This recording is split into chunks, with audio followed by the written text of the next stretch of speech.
certain segments, I feel like the N-word was the star of the show. Because you know why? It gave the audience something to laugh at the end of the day. Yeah. I laugh. And you know what's crazy? So I did. I laughed out loud. That's not what he meant. I know he didn't mean that, but I'm just saying. Let's talk Doja Cat, man, because Doja Cat she sent out a warning on her tour. And this warning was to her white fans, Jay Moore. Okay. Told them that they should not say a certain word, okay? So she's not playing because there's audio of this that has her saying, y'all better not say this. Now, I'm not familiar with this record. I'm a late bloomer on Doja Cat, but I think her last album, she had some heat. But apparently she has a record from 2021 called Ain't Ish, and there's a lot of words in there, but the N-word is in there a lot. And at a show for her tour that she's on tour, shout out to her for getting that paper. She says, "Watch your mouth if you're white." She says that before the hook comes in. So, Jay Moore, I'm coming to you first. How does that make you feel when you see Doja Cat tell her white fans chill on using the N-word? I honestly was surprised because, Doja Cat has a history of, showing feet. And, I almost feel like she's one of those people who would just be like, oh no, my fans, they don't mean it like that. I thought, she just doesn't seem like. You thought she was gonna go that route? I just didn't see her taking. I don't really see her she don't strike. She kind of strikes me as a person that wouldn't go that route. I don't know. Like I'm hot and cold on Doja Cat. I am honest. Because like I said, I think "Paint the Town Red" is that. I think that's one of my favorite songs that came out this year. But sometimes she does and says stuff. I'm like, you were right there, this close to being right on something, and then you took a weird turn.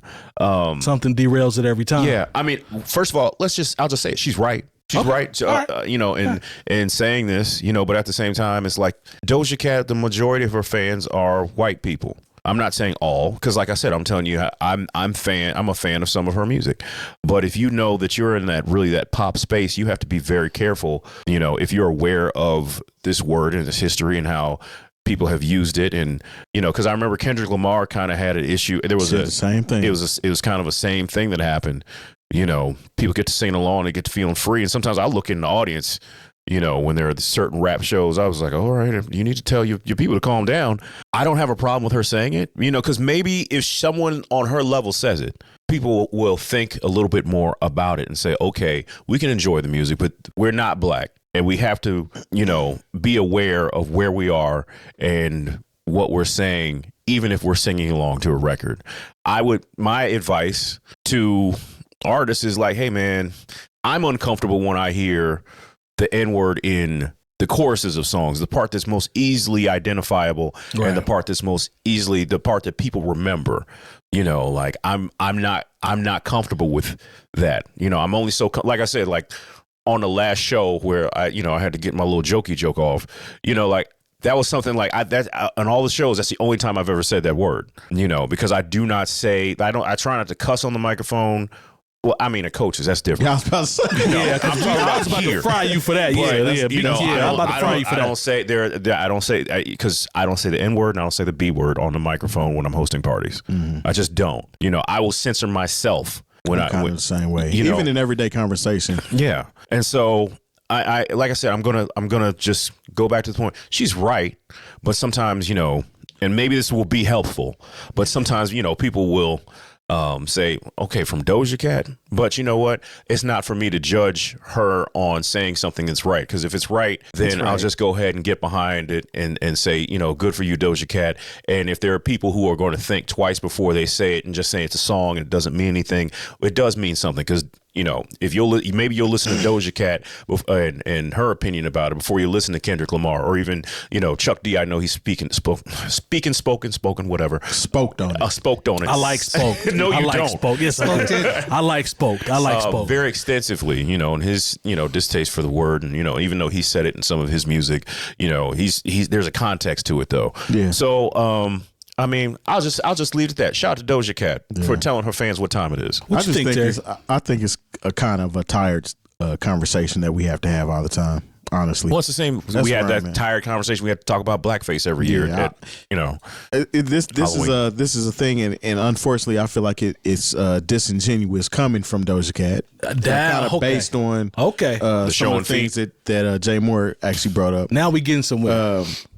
at the end of the day, you know who your fans are, you know what you've been involved in, Right. and you know what you allow outside of the cameras and things of that nature until you're found out, so to speak. But I mean, I think it's kind of a tired conversation as far as people that are embracing the culture and are so-called part of the culture should kind of know that without having it be said to you. But I'm talking about the fans? I'm never surprised when they don't. No, I'm not surprised because I mean she's crossed over into the pop genre, so to speak. Because I mean, regardless of how many times she big ups Lil Brother or whoever else she was influenced by, we know what pocket she's in, and she's definitely eating off of that pocket more so than she was prior to that happening. That's real. You know what I'm saying? That's real. That's real. I mean, I think it's cool that she calls him out and pretty much says, "Oh, I'm looking at you," pointing the finger, but her past doesn't reflect what's going on, so to speak. What you unless moving forward, she's kind of turned over another leaf and things of that nature. But I kind of feel like Doja Cat is a big troll at the end of the day. That's how she got on with the Cow song. There we go. She's trolling. Even though she already had all this music out, we found out about her through the Cow song. Yeah. What you think, Long, when you see this? I think good for her. Good for her. I think that's the right stance to have. I think not enough people stand up and say to their fans, "Don't do that." It's one of those conversations where it's so interesting because, and I'll just keep it at interesting because it's obviously if it wasn't a monumental part of a song where the N-word comes up, it's not just pop music. You know, it's just because a lot of hip hop artists in general are popular. And so you have a bunch of suburban white dudes that don't know anybody, and girls and women and men, and, you know, that don't have that cultural experience. And a lot of people, you know, most of these hip hop artists, if you probably put the race of the pie chart, they're probably mostly white fans across the board anyway. This is true. And so that's who always bought all the albums anyway. I mean, if you look at footage from NWA concerts, who was in the crowd mostly, you know what I'm saying? So with that being said, like if the music, it's not like black artists don't know that white people are going to be consuming this in general. So it's one of those things where I'm not going to pass blame or anything like that, but it is kind of like, what do you expect to some degree? And if it's never really addressed to some degree, then it's going to continue.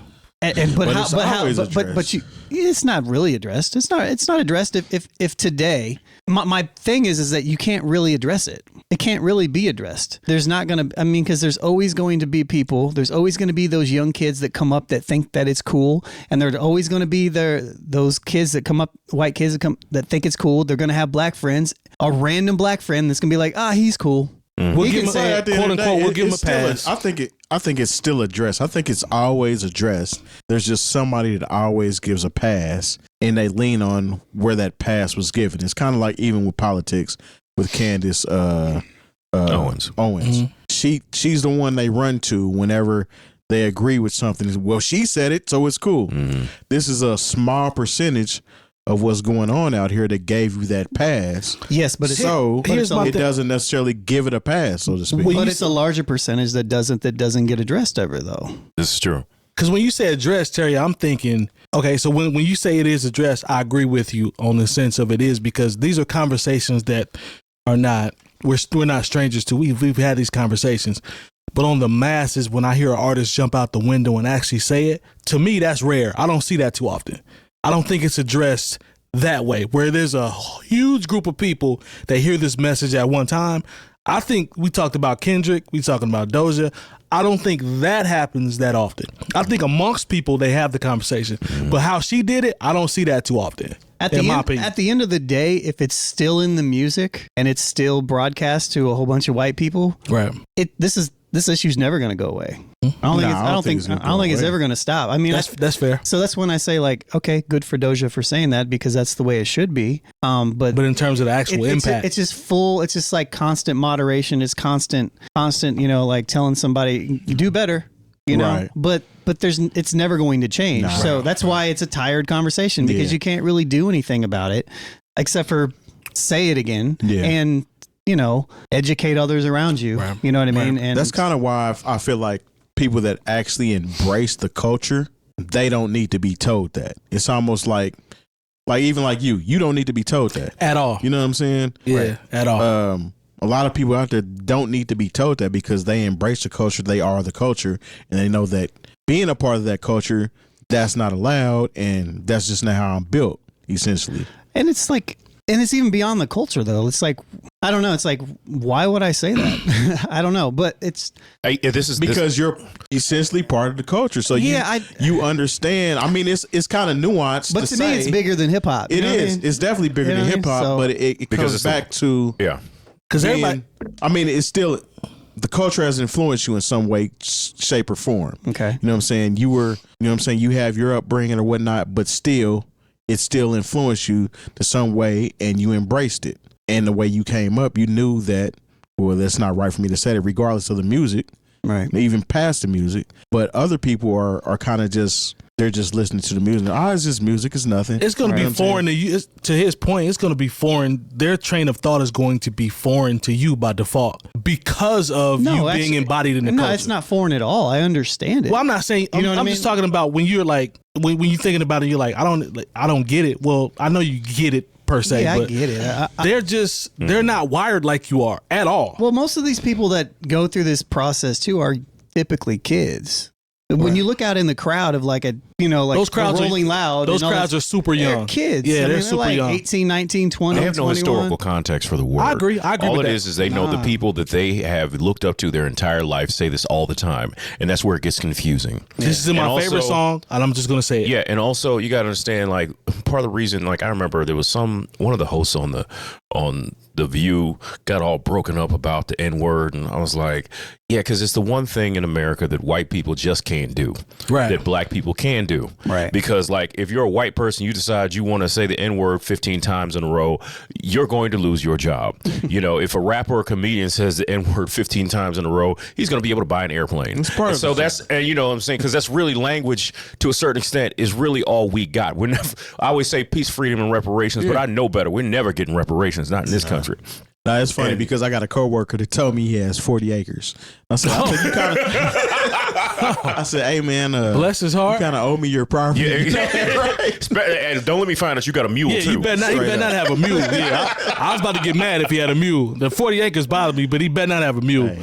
Yeah. So I think that, like I said, it's on a cultural, sometimes political level. Like, it bothers white people that there's this just one thing that they can't do that we can do. I think it's deeper than that, though. It is. I think there's levels. It's levels. But they definitely want to do it. That's the level. Yeah. That's one of the levels. Now that's keeping it above. They do want to do it. Because here's what I would say too. Because I wrote an entire thing about censorship in college. In general, I am anti-censorship. Period. Mm-hmm. I don't think it serves society at all. I think it's weird to censor words. I would have, especially in my youth and not being as understanding about how language can affect people. There's plenty. I think that's the key, right? Like, there. I remember I don't know the Wu-Tang song, but I just remember they let him milk this cow. No, absolutely not.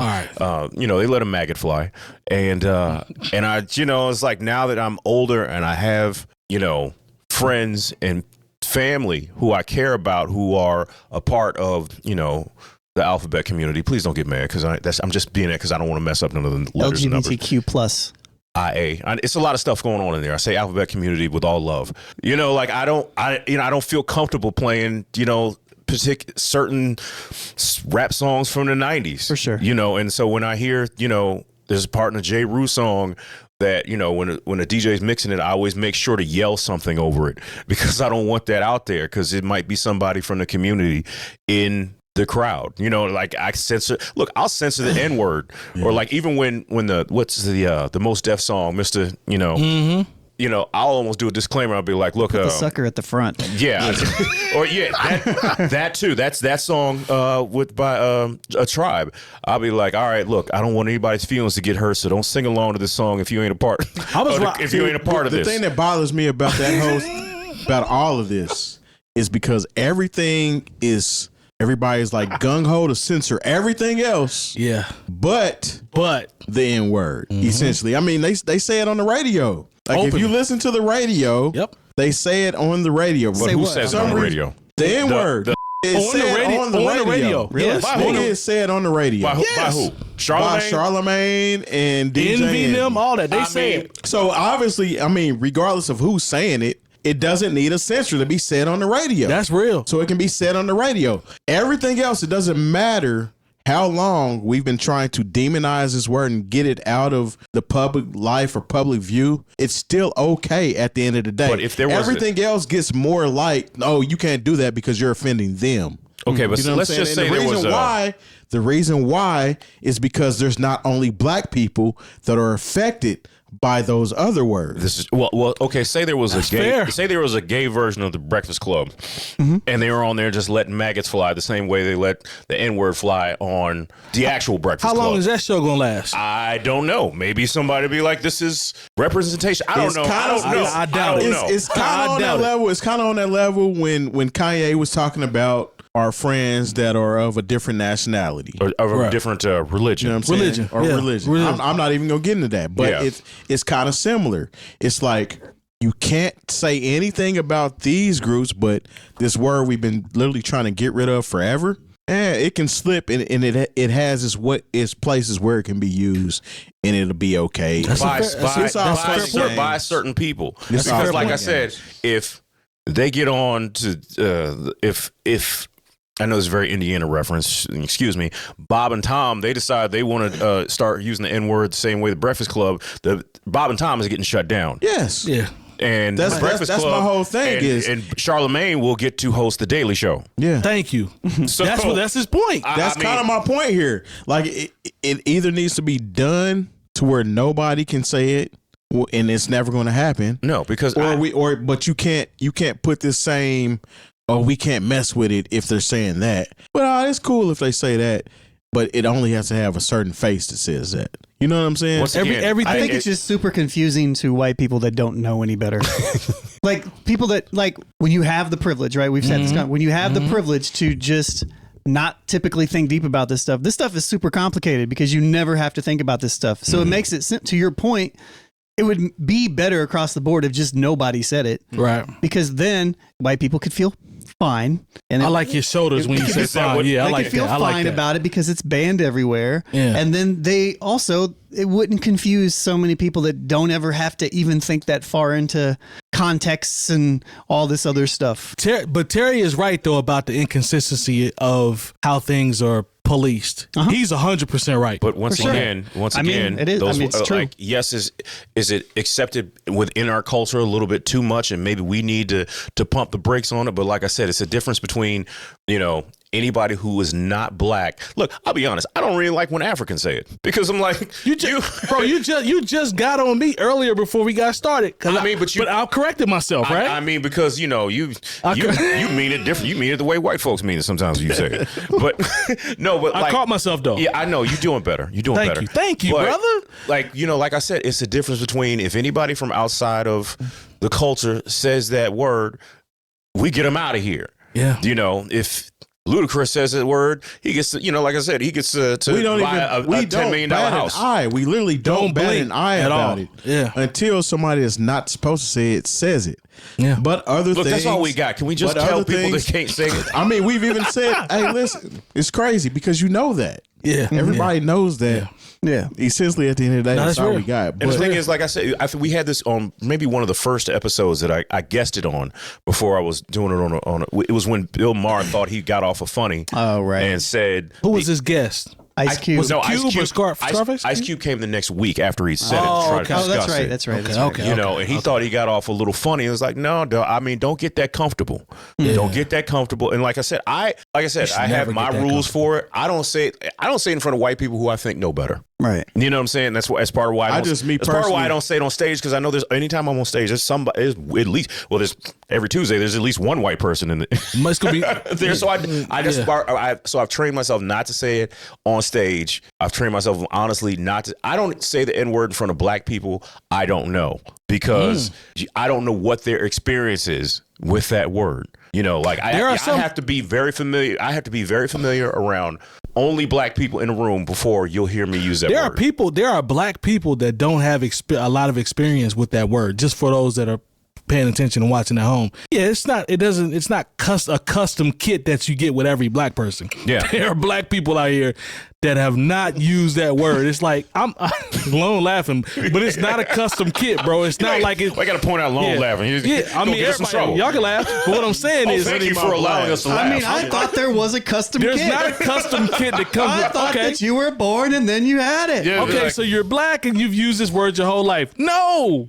that's not real. What's That's not with real the life, black bro. people that don't have the kit? Yeah, you don't have the custom kit that allows you to say this. Well, what type of black person are you, right? Look, like it's a real thing though. Like, look, I'll be honest. Like, I remember I was kind of uncomfortable with how much it was used on the Chappelle Show because in certain segments, I feel like the N-word was the star of the show. Because you know why? It gave the audience something to laugh at the end of the day. Yeah, I laugh. And you know what's crazy? So I did. I laughed out loud. That's not what he meant. I know he didn't mean that, but I'm just saying. I mean, laughed. it wound Just up being really great, but and then I think some people ran with it because I remember one of my criticisms of the Boondock Show is the N-word really was the star of that show. But Don't lose your thought, though. Honestly, I need the Boondocks back because there's a lot of things going on that the Boondocks need to address. Yeah, I just wish I had the comic strip back. I wish, Rest in peace, John Witherspoon. Yeah. God, man.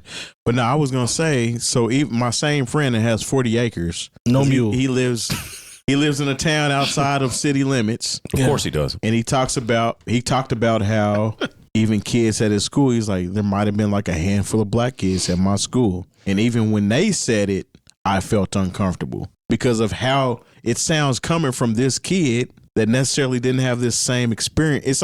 It's almost like the kid that has a past to say it, so they're looking at you to say it. Yeah. Say it. You know what I'm saying? Bet. I feel good. Yeah. He said it. You know what I'm saying? Yeah. And then this dude, he's actually really cool as far as I believe you.